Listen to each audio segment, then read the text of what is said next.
Up with KREM begins now. It is 7 o'clock on your Monday morning. President Trump has officially signed the bipartisan COVID relief bill after publicly criticizing the bill just last week. Today we'll tell you what's next for people who need immediate help. Plus, if you're looking for places to get your restaurant fixed this week, we've got a list of places for you that are still offering outdoor seating through the winter months. And long-term care facilities in Washington state will be giving out the COVID-19 vaccine starting today. I am live here to talk about how many vaccines they're giving out. This is a chilly start to the final week of 2020, and while we'll see sunshine today, I do have plenty of snow in the forecast before the year is finished. All that and more coming up this morning here on Up with KREM, but we do want to begin today with breaking news. A missing 3-year-old boy was found last night. 3-year-old Maximus Woodward was reported missing by his father early Sunday afternoon. You might have received that Amber Alert for him on your phone.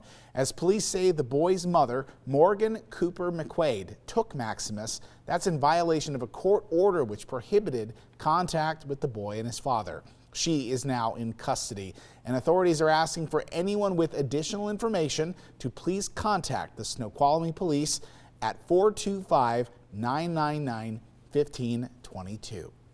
All right, we're going to shift over to weather now. Thomas, that was a foggy look outside. Yeah, it's a bit patchy out there. So depending on where you are in the inland northwest, as you look outside or step outside this morning, you might have a different view than what we're seeing in downtown Spokane. Very low hanging clouds over the downtown area. It's not affecting visibility too badly at the moment, but yeah, a foggy look to the downtown area. 24 degrees, and really that ambient moisture is just making it so that we're going to have to spend a couple minutes to scrape off the windshields of the car before we get underway. But the visibility at the airport and at Lewiston is improving quite a bit. So a little bit of mixed reporting, but I think any patchy fog should dissipate very quickly just after sunrise, which is still a ways away at this moment. Our temperatures right now in the 20s in Spokane and Coeur d'Alene, but just off to our north, Deer Park and Sandpoint, 11 and 12 degrees respectively. Extremely cold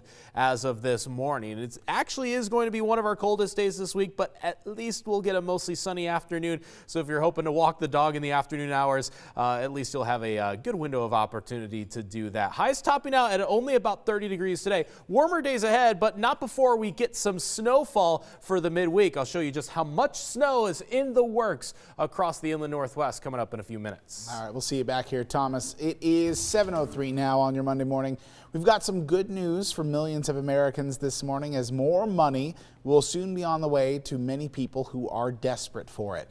Just days after saying he would not sign it, President Trump signed a $900 billion COVID relief bill last night. Both Democrats and Republicans did encourage him to sign that bill, with 14 million people set to receive a boost of cash. Now, that relief bill also stops a partial government shutdown. Here are some other details about the bill. It extends unemployment benefits by adding an additional $300 per week through mid-March, plus a one-time stimulus check for most Americans, maxing out at $600.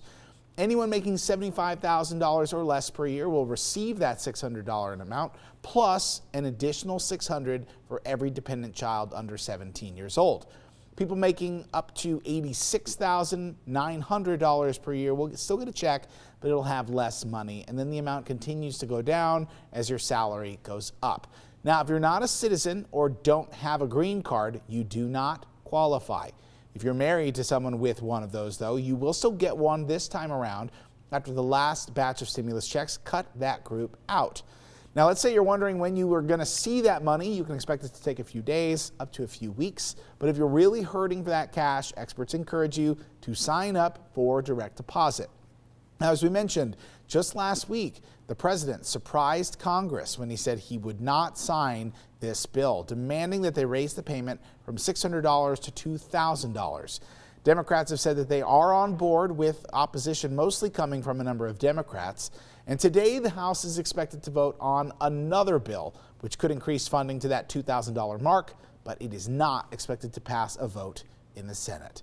Now looking in Washington state now, Washington residents who need immediate relief are also in luck today after Governor Jay Inslee announced a plan to fill in the gaps of that relief bill.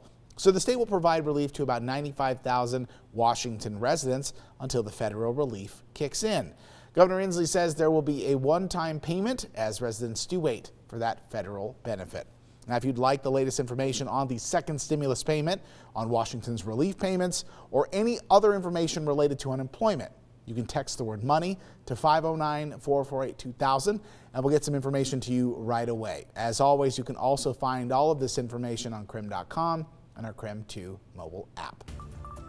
7:05 now. Residents at long-term care facilities in Washington will start getting their first round of the COVID vaccine today.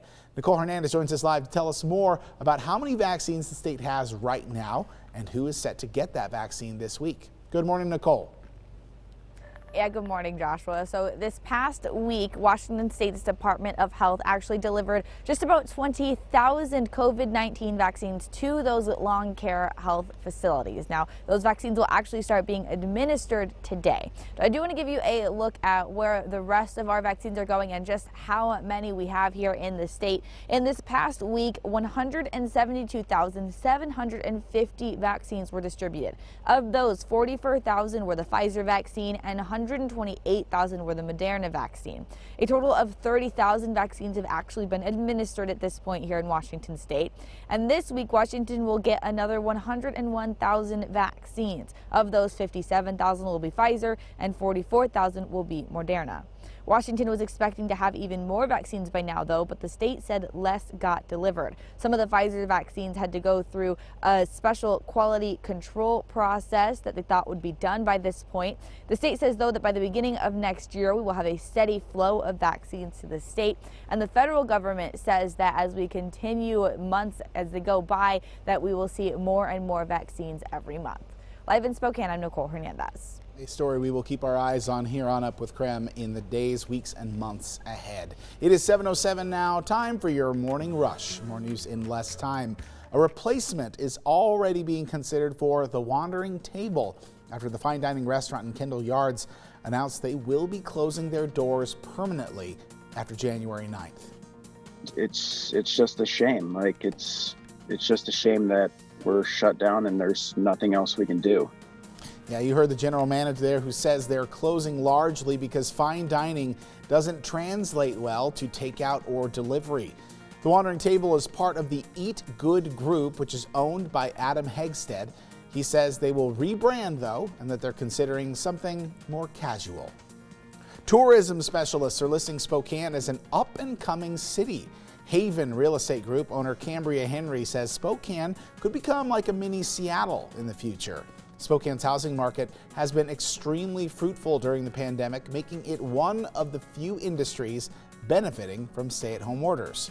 Henry says this is good for the overall economy, but that it means housing prices are going up. And as we know, buyers have already been in heavy competition with each other so far this year.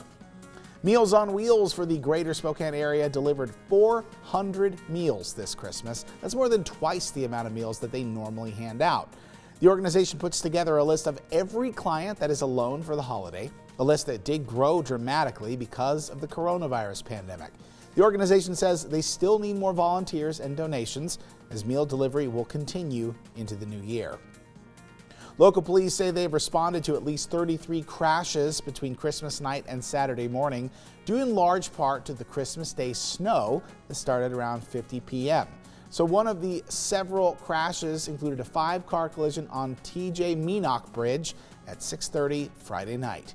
Meanwhile, Spokane did see its second snowiest Christmas on record this year. Christmas morning started off, as we all saw, pretty bare and dry, but by midnight, 3.7 inches of snow had fallen at the Spokane airport. Christmas of 1998, by the way, is still in first place as the snowiest year yet, when the Spokane airport got 5.2 inches of snow. That's your morning rush. More news in less time. Let us know what's happening in your neighborhood by using the hashtag #UpWithKREM on social media. Well, coming up after the break, we have updates to the terrifying bombing out of Nashville over the weekend. Plus, travel restrictions are set to go into place today to try and prevent the spread of a new COVID strain in the UK. We'll tell you what that means in our next half hour of Up with KREM.